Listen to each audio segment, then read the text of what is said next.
मच्छर का खून लग जाए तो नमाज हो जाती है। हजरत अब्दुल्ला इब्न उमर हजरत उमर के साहिबजादे हैं, ये मेरे सामने तिरमिजी शरीफ पढ़ी है।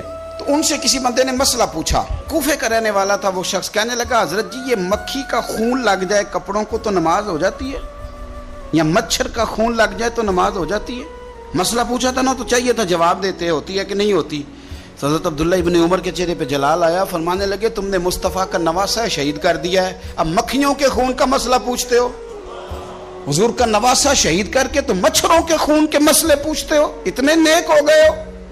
आप फरमाने लगे तुमने तो उस हुसैन को शहीद किया कि जिनके बारे में मेरे नबी पाक ने फरमाया था हसन और हुसैन दुनिया में मेरे फूल हैं। देखिए सवाल क्या पूछा और जवाब क्या दिया। फरमाया हुसैन को शहीद करके तो अब तुम ये मसले पूछने लगे हो कि मक्खी और मच्छर के खून के साथ नमाज हो जाती है कि नहीं होती। हज़रत सैयदना अबू बकर सिद्दीक ने देखा कि सैयदना अली अल मुर्तज़ा रज़ी अल्लाह ताला अन्हु इमाम हसन के साथ गली में गुजर रहे हैं। गौर से अबू बकर सिद्दीक इमाम हसन की ज़ियारत करने लगे और फिर कहने लगे अली एक बात करूं, नाराज तो नहीं हो जाएंगे? हज़रत मौला अली का भी तजस्सुस बढ़ गया, कहने लगे अब आपको करनी पड़ेगी, मैं नहीं नाराज होता पर करें क्या बात है? तो फरमाने लगे अली हसन का चेहरा तेरे साथ तो बिल्कुल भी नहीं मिलता।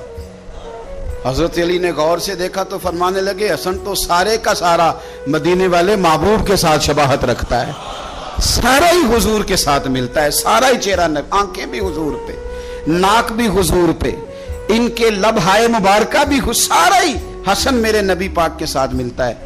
और ये तो अबू बकर की बात है ना। हज़रत उमर फारूक रदी अल्लाह ताला अन्हु ने ना जब बदर वालों को तोहफे देने शुरू किए ना तो शाह वलीउल्लाह साहब लिखते हैं कि उनकी खिदमतें ज़्यादा थी ना, जो बदर से जंग करते आ रहे थे तो सबको 1000 दिए, अपना बेटा भी शामिल था, उन्हें भी 1000 दिनार दिया।